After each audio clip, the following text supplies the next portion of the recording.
If you're suffering from belly bloat, in this video, I'm going to give you 5 great tips that will help you immensely.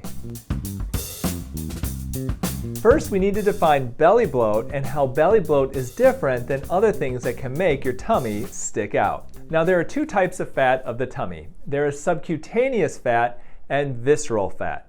Subcutaneous fat is the fat that is sitting below your skin and above your muscle layer. This is typically fat that you can pinch between your fingers, and you can pinch between it and determine just how thick your subcutaneous fat is. Visceral fat is fat that is on the inside of your tummy, underneath your muscle layer and around your inner organs like your intestines. This type of fat can cause a stomach to stick out.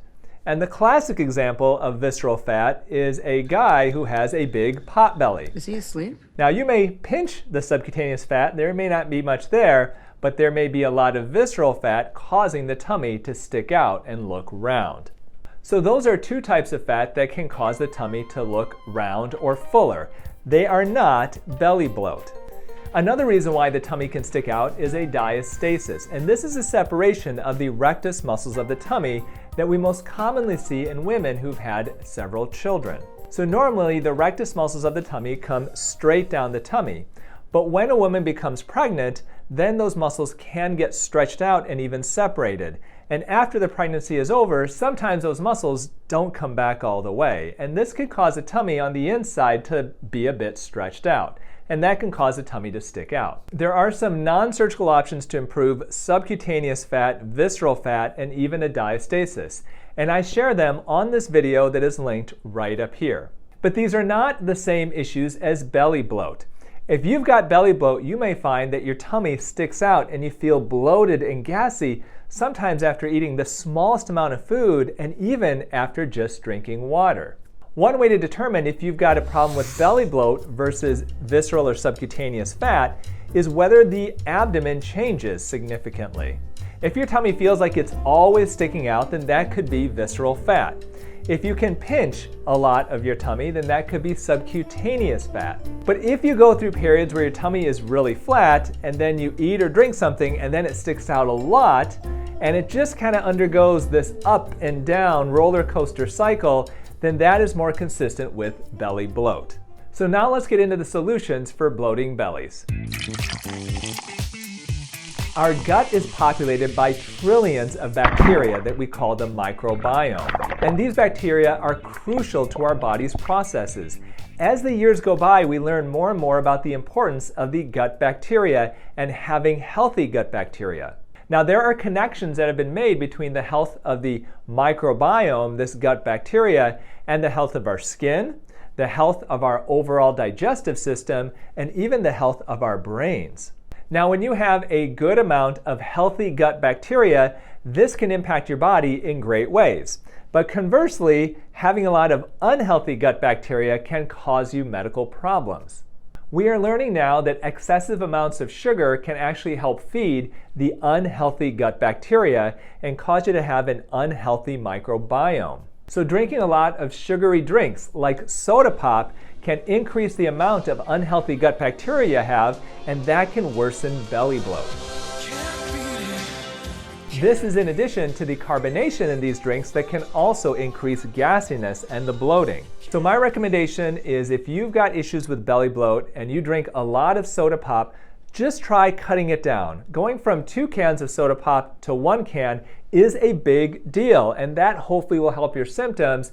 Obviously, getting rid of soda pop altogether would be even better. Fermented foods are foods that are chock full of healthy bacteria. And some popular fermented foods are sauerkraut, miso, kimchi, kombucha, and kefir. But unfortunately, these foods are not very prevalent in the standard American diet. Our standard American diet has actually become quite sterile over the last 50 to 100 years. So increasing the amount of these fermented foods that you add into your diet can help with your bloating and help with the health of your microbiome. So I recommend trying to eat fermented foods at least a couple of times a week. Aim for that to start out with. Some health professionals recommend eating fermented foods once or twice a day. So what about yogurt? Well, yogurt is also a source of bacteria that can be healthy for your gut. But unfortunately, 70% of the world is lactose intolerant. I'm lactose intolerant. And when a lot of people who are lactose intolerant eat yogurt, what happens? They get gassy, they get bloated, and they can get diarrhea. So in general, I do not recommend yogurt if it causes you any type of stomach upset.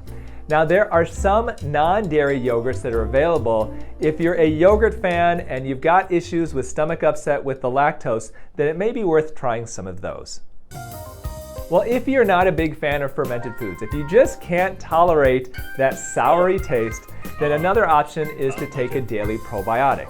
Now, it technically does not and should not take the place of eating good fermented foods, but a daily probiotic with at least 3 to 5 billion colony-forming units can be helpful to your gut and your gut microbiome and your bloating problems. I've actually talked with many patients who've told me that the simple act of taking a good, high-quality daily probiotic has really helped them with their bloating and their digestive issues. Just remember, it isn't necessarily a substitute for eating fermented foods.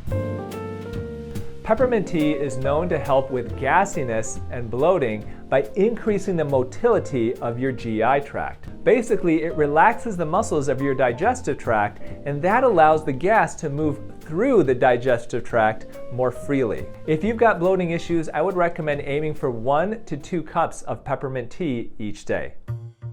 Well, I've talked about dairy earlier and the high percentage of people who are lactose intolerant where eating dairy can really cause bloating and digestive issues. So what about gluten? Well, some of you may be saying, geez, I don't have celiac disease, so gluten should be fine for me. Well, according to the Cleveland Clinic, 7% of the population is gluten intolerant. Now, that doesn't mean that they have celiac disease, but this is a percentage of people where when they eat gluten, they develop symptoms such as stomach upset, digestive issues, they can get weird itching and rashes, and even muscle aches and joint aches. So if you have a bloating issue, I would encourage you just try going off of dairy and gluten for a few weeks and see how your bloating may improve. I have a feeling that you're going to find that your bloating and your digestive issues feel much better when you get rid of those 2 groups of food temporarily. So try it and please let me know how you do in the comments below. Well, these are some food tips to help you with your bloating issues. But what about some food tips to help you get glowing and healthy and younger skin? Click this video right up here and I'm going to give you my 5 big tips on how to eat right to get healthy and glowing skin. You may be surprised at some of the things that I recommend. And remember, eat real food, use clean skincare, and only consider actual plastic surgery as a last resort.